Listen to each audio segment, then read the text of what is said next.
Ok, já está gravando. A gente vai dar continuidade à nossa discussão aqui sobre a lei dos gases ideais. E a partir dessa lei dos gases ideais, né, a gente consegue também encontrar a chamada lei combinada, tá? Então, essa lei combinada é bem simples, né? E basicamente ela vai ser utilizada para fazer determinados cálculos, né, dessas variáveis em condições iniciais e condições finais. Vocês lembram que sempre as equações ela tinham a seguinte relação: a gente tinha aqui volume, que é igual a proporção, né, de NT sobre P, tá bom? Então, a gente sempre tinha essa relação. Também tinha isso aqui, ó. P, que é a equação ou lei dos gases ideais. Em uma determinada condição inicial, né, vamos supor condição inicial 1, você vai ter P1, V1, certo? N, R e T1. Por que eu não coloquei N1? Porque a quantidade de matéria é a mesma, né?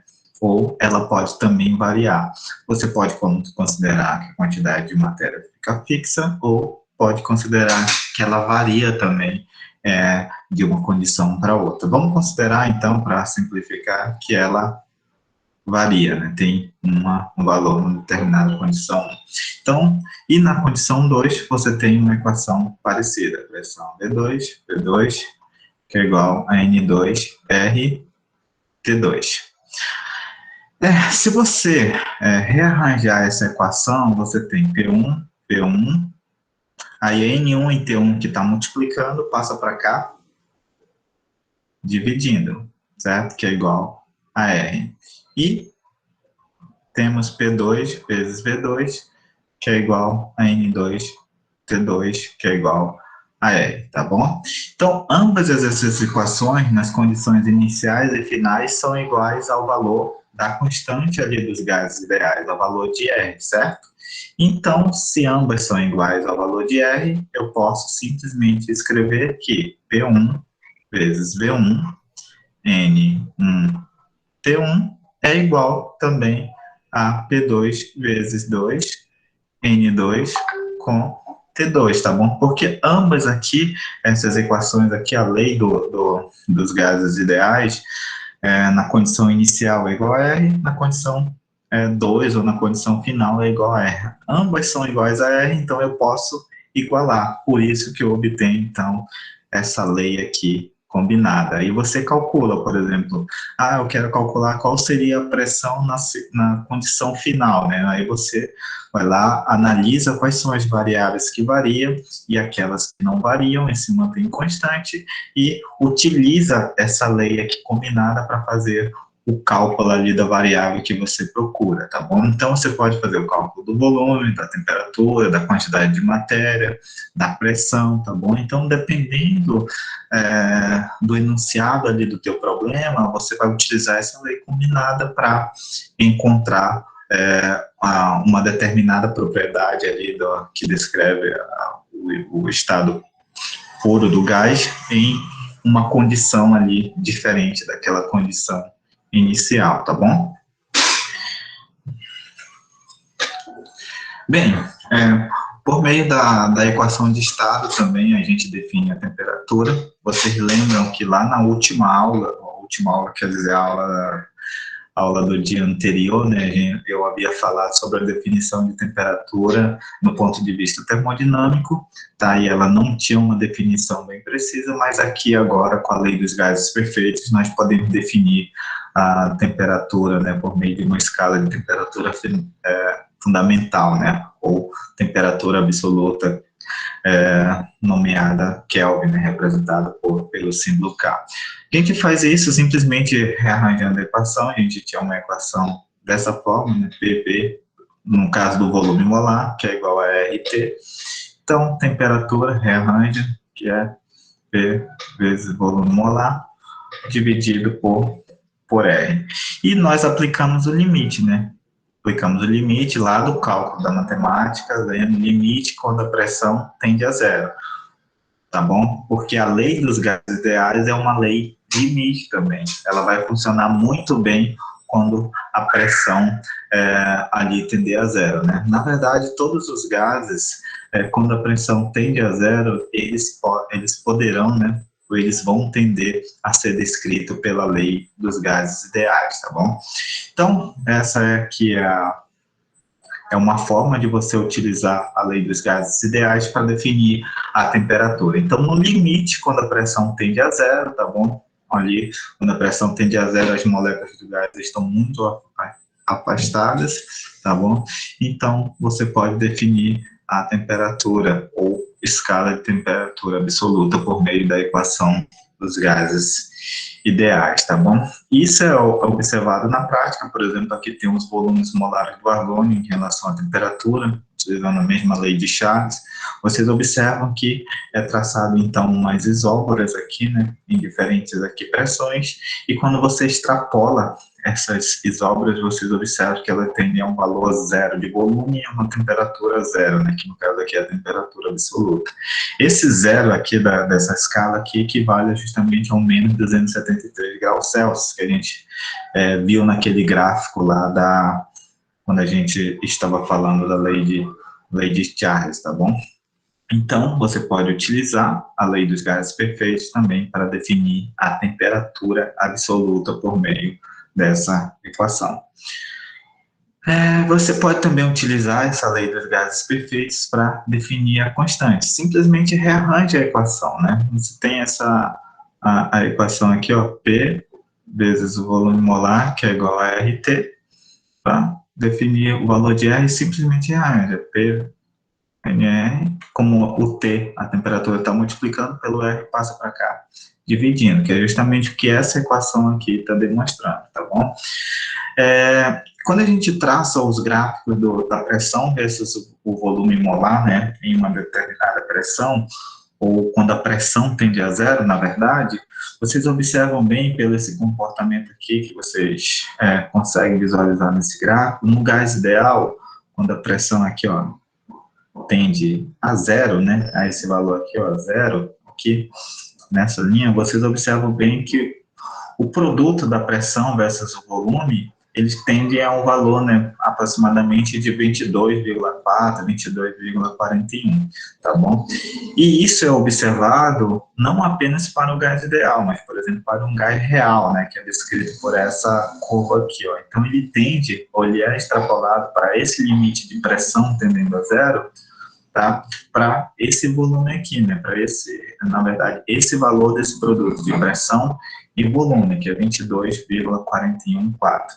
Então, já que tanto o gás ideal como os gases reais, ele tendem a esse valor aqui quando a pressão tende a zero, tá? Então, eu posso substituir que o produto da pressão versus volume é justamente equivalente a esse valor aqui, que é 22,41 litros ATM por mol.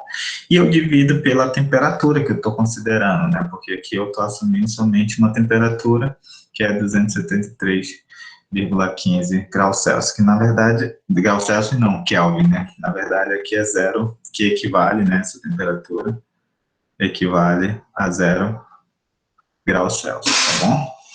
Então, você substitui esses dados aqui, divide, então você obtém o valor da constante dos gases ideais, né? Às vezes, as unidades da constante dos gases ideais não são adequadas para você resolver o teu problema, né? Então, você tem que converter essas unidades aqui, essa unidade aqui utilizada para a constante dos gases ideais, em outro. Por exemplo, aqui eu converti esse valor aqui de 0,082 litros ATM por mol e por Kelvin, converti ele em joule por mol e por Kelvin, utilizando esses cálculos matemáticos aqui, que na verdade são análises dimensionais, né, utilizando fatores de conversão, né? Vocês podem analisar isso com mais cuidado depois, mas vocês podem fazer todos esses cálculos aqui de conversão para utilizar a constante dos gases em uma unidade, né, que você realmente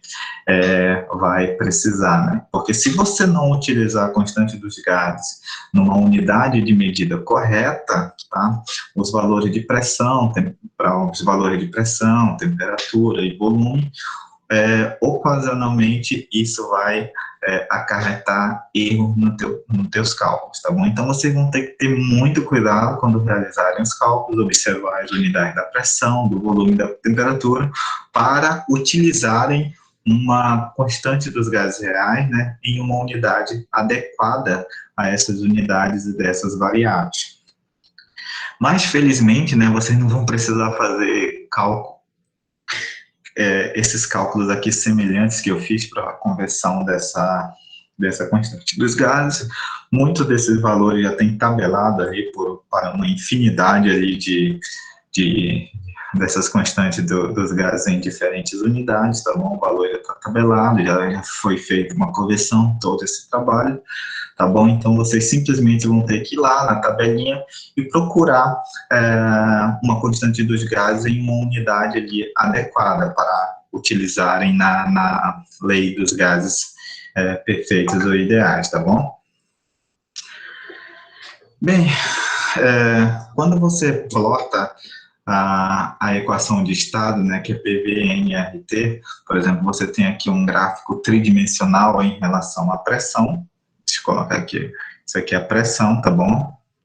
Volume e temperatura, esse gráfico está em inglês, tá? Então, você obtém uma superfície, né? Uma superfície que a gente chama de superfície de estados possíveis, tá? Essa superfície aqui tem pontos contínuos, tá bom? Então, você não vai ver pontos dispersos assim, 1, 2, tá? Não.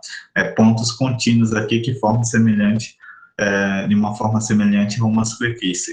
Esses pontos aqui, ó, nessa superfície, esses pontos contínuos nessa superfície, são todos os estados possíveis de acordo com a lei dos gases ideais.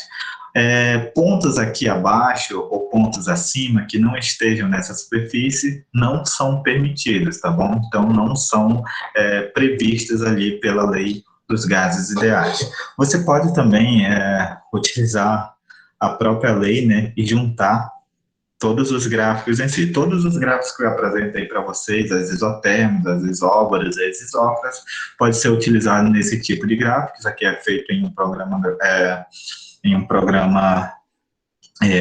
para geração de gráficos, né, de equação de estado. Então, aqui vocês observam as isotérmicas, que são representadas por essas curvas aqui, onde em uma temperatura constante. Temos as isóbaras, que são observadas em pressão constante, tá bom? E também temos as isócoras, onde o volume é mantido constante. Então, todas as três tipos de curvas que nós analisamos ali nas leis empíricas que apresentamos podem ser representadas nesses gráficos aqui de superfície, né? Resolvendo a lei dos gases ideais ou lei dos gases perfeitos, tá bom? Agora a gente vai brincar um pouco com essa lei dos gases ideais, tá? Então, eu gosto muito dessa parte de físico-química, porque é onde você parte de uma equação fundamental, brinca com ela por meio de algumas definições e chega a uma outra equação, né, para ser utilizada para explicar determinados tipos de fenômenos. E é isso que eu vou fazer com a lei dos gases aqui. Eu vou partir da equação pressão, volume, que é igual a quantidade de matéria constante dos gases vezes a temperatura, e vou transformar essa equação em uma equação em termos de densidade e massa molar dos gases. Como que eu faço isso? Eu simplesmente utilizo essa equação fundamental, tá? E tenho a definição já de quantidade de matéria. Isso aqui eu apresentei para vocês na disciplina de cálculo estequiométrico, ou vocês já viram também em química geral. A quantidade de matéria, o número de mols, ele é definido como a massa, tá, da amostra, a massa, no caso aqui, do gás, dividido pela sua massa molar, tá bom? Então, essa é a definição do número de mols. O que eu faço? Eu simplesmente pego essa definição de número de mols e substituo aqui, na lei dos gases ideais. Então, eu pego a equação e substituo aqui, ó, eu já substituí pela definição do número de mols, tá bom? Então, coloquei massa dividido pela massa molar. tá? A segunda coisa que eu faço é o seguinte, o volume que está multiplicando, eu passo para cá dividindo, tá bom? Então, eu vou ter pressão, que é igual, o volume passa para cá, para esse lado, dividindo. Então, ele fica aqui no denominador. Aí eu coloco massa dividido pelo volume, né? Já que o volume passou para cá dividindo. E eu sei que massa dividido pelo volume é o quê? Densidade. Olha só que interessante. Isso aqui é a sempre para escrever aqui no... é complicado, né? Vou pegar aqui a caneta não, borracha, tentar escrever aqui novamente a densidade. Então, isso aqui é a minha densidade, tá bom? Que é a massa dividido pelo volume, multiplicado por RT dividido pela massa molar. Aqui, então, simplesmente essa fração aqui, que é da massa e volume, é representada pela densidade, eu coloco somente o símbolo aqui da densidade, que é o ρ, e coloco a expressão normalmente, e aqui eu simplesmente rearranjo. Como a densidade aqui está no numerador, se eu passo para cá, ela vai ficar no denominador, e a pressão vem para cá. Eu simplesmente faço o inverso ali, coloco a densidade ali no numerador, a pressão que estava multiplicada pela massa molar que estava no denominador, passa então para cima, e o numerador, que estava a constante dos gases ideais multiplicada pela temperatura, passa então para o denominador. E eu tenho então a minha lei dos gases ideais, escrita de uma forma diferente, considerando que é a densidade do gás e a massa molar do gás, tá bom? Então, essa equação é importante porque vocês observam bem que em determinados valores de pressão e temperatura, né, quanto maior for a massa molar do gás, maior será a sua densidade, né? Então, observem bem, como a massa molar está aqui no numerador, então, se a pressão e temperatura são mantidos constantes, são mantidos fixos, vamos supor assim, quando eu aumento esse valor da massa molar, o que ocorre com a densidade?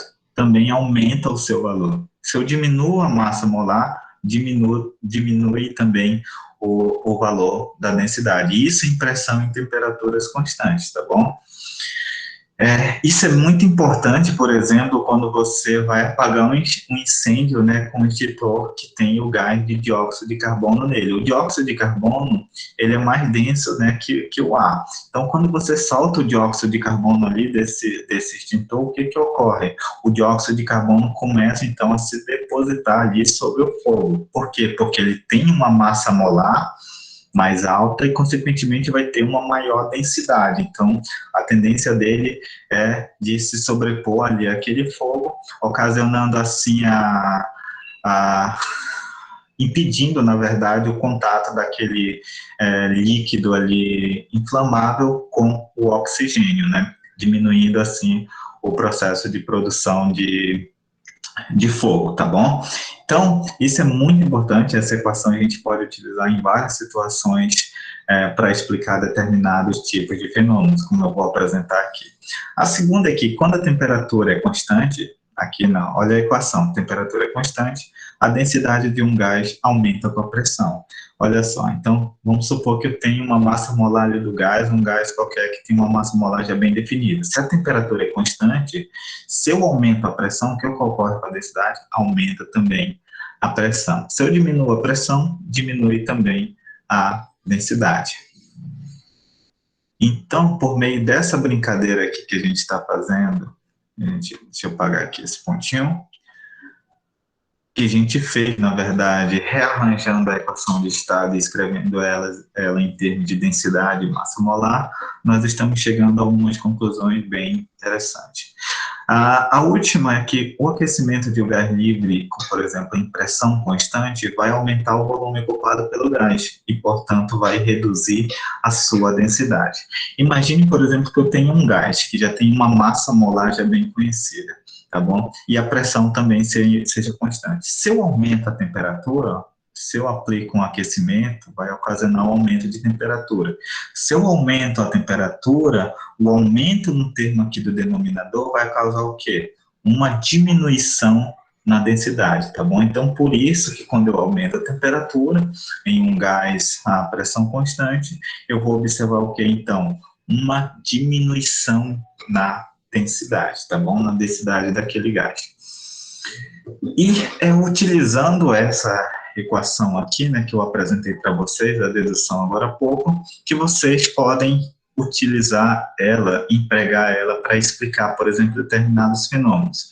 Por exemplo, tem um passeio de balão, né, que você faz, onde aqui você tem um gás, né, que quando entra aqui em combustão, ele produz essa chama aqui, produz um ar quente, né, que faz com que esse balão flutue.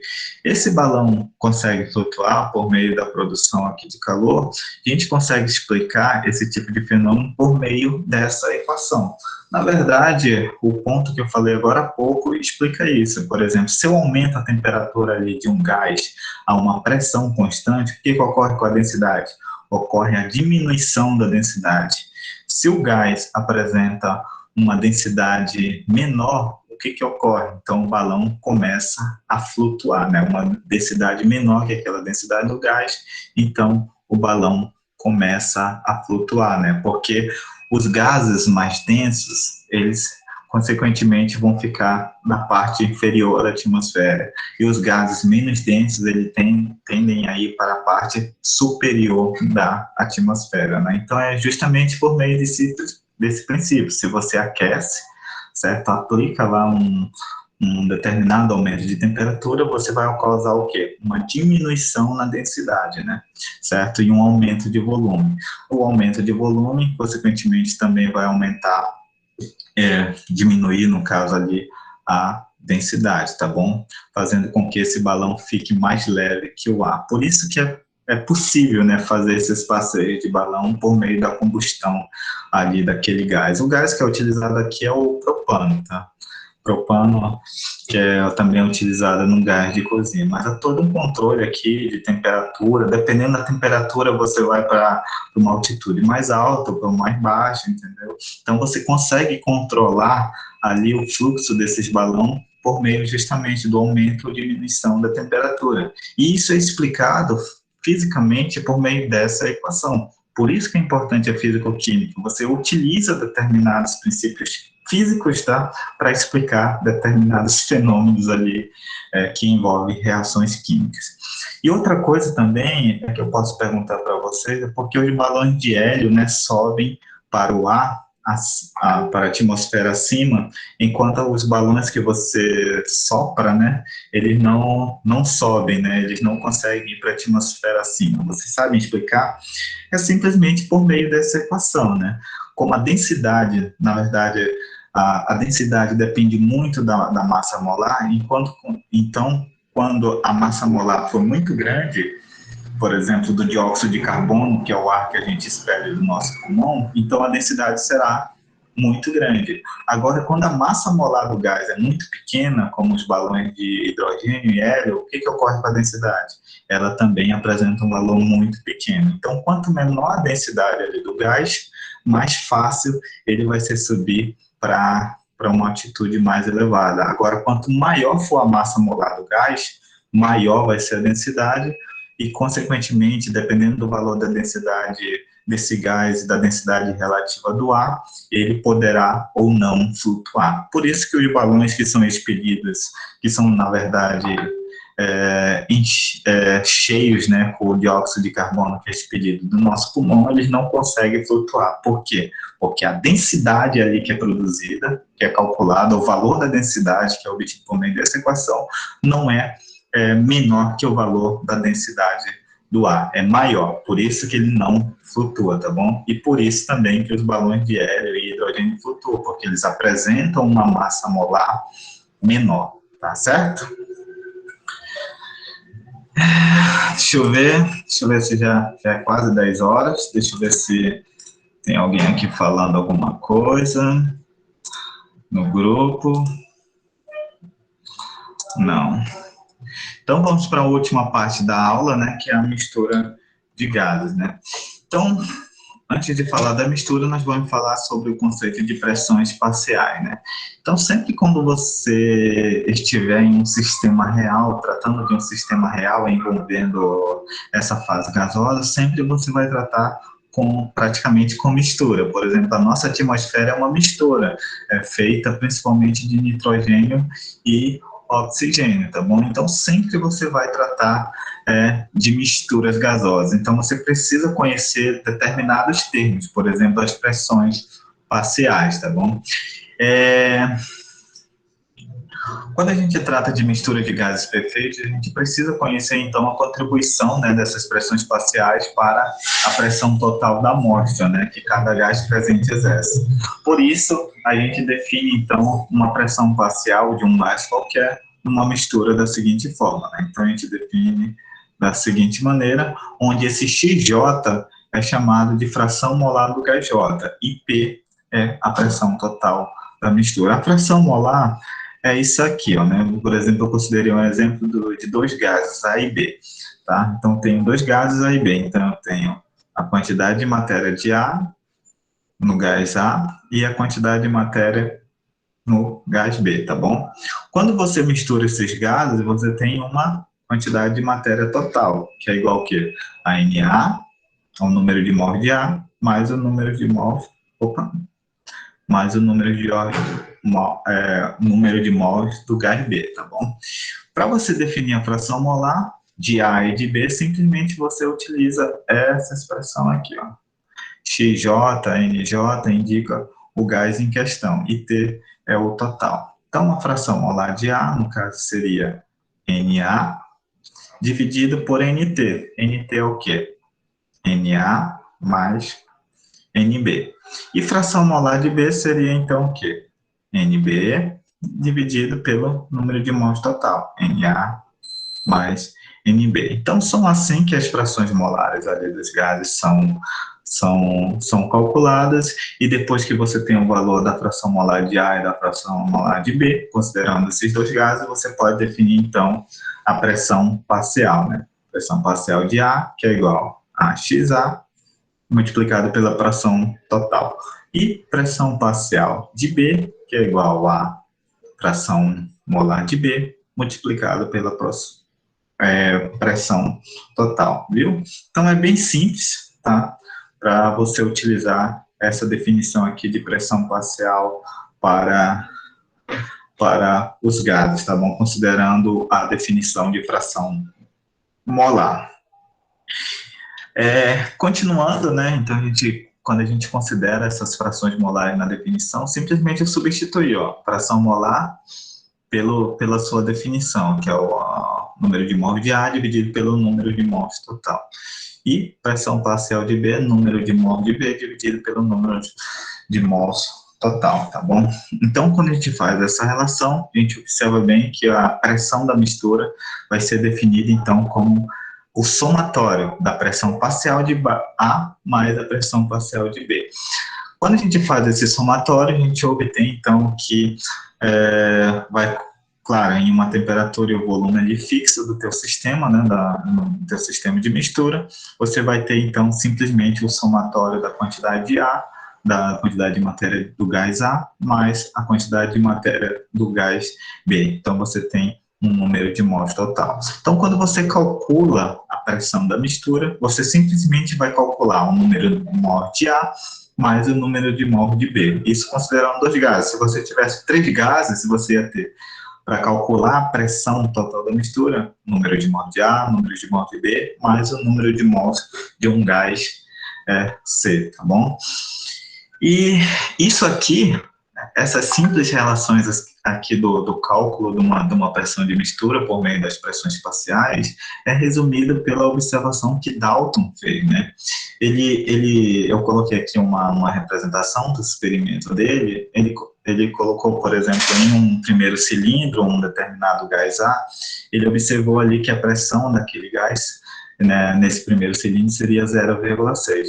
No segundo cilindro, aquele amarelo é outro gás, tá? Então, ele observou que a pressão ali parcial seria 0,4 atm. Então, os gases sozinhos, em cada um desses cilindros, no mesmo volume, apresentaram ali pressões parciais diferentes, tá bom? E quando ele misturou esses dois gases lá no cilindro verde, ele observou então que a pressão da mistura, né, que seria ali, foi dado, né, pela soma das pressões parciais observadas ali quando os gases estavam sozinhos nos cilindros específicos. Então, simplesmente foi dado pela soma.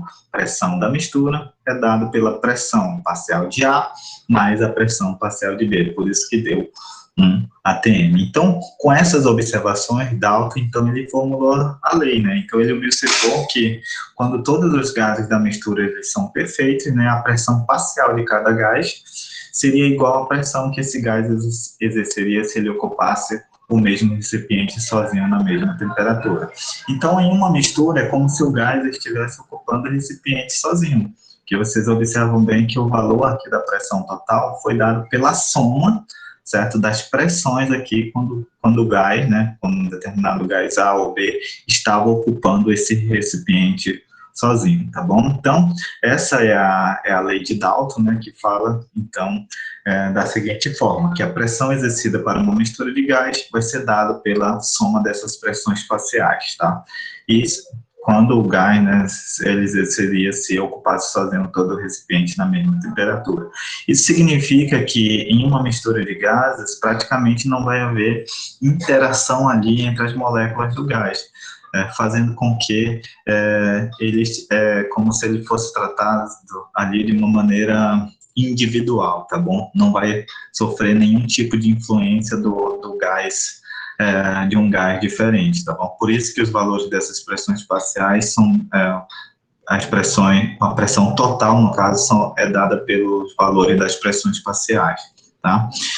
Então, essa é a lei de Dalton de mistura, tá bom? Então, nós vamos utilizar muito, principalmente essa equação, né? Talvez um problema que vocês que eu já passei para vocês nos exercícios, vamos utilizar mais esse cálculo aqui da pressão total da mistura, dado pelo somatório das pressões parciais, e aqui que nós vamos, então, tratar do número de mols, mais o número de mols da substância, o número de mols total das substâncias ali gasosas envolvidas, multiplicado pelo RT dividido por B, tá bom? Então, essa é a lei de Dalton. Então, sempre que você considera uma mistura de gases, você tem que somar as pressões parciais referentes a cada gás, tá bom? E, geralmente, essas pressões parciais de cada gás vão ser semelhantes à pressão que o gás exerceria se ele ocupasse sozinho aquele recipiente, isso numa mesma temperatura, tá bom? Então, essa é a lei de Dalton de pressões parciais, que é utilizada para a mistura de gases perfeitos. Bem, na próxima aula a gente vai falar agora, continuar essa aula sobre propriedades dos gases e vamos tratar dos assuntos de gases reais e equações de estado, né, que são os gases que realmente nós encontramos na natureza. Então, eles vão exigir uma descrição um pouco mais complexa do que a lei dos gases perfeitos, mas, ao mesmo tempo, né, nós vamos utilizar muito dos conceitos que nós aprendemos hoje durante essa aula. Agora, eu vou encerrar aqui a gravação. Acredito que ficou um vídeo razoável, depois vocês podem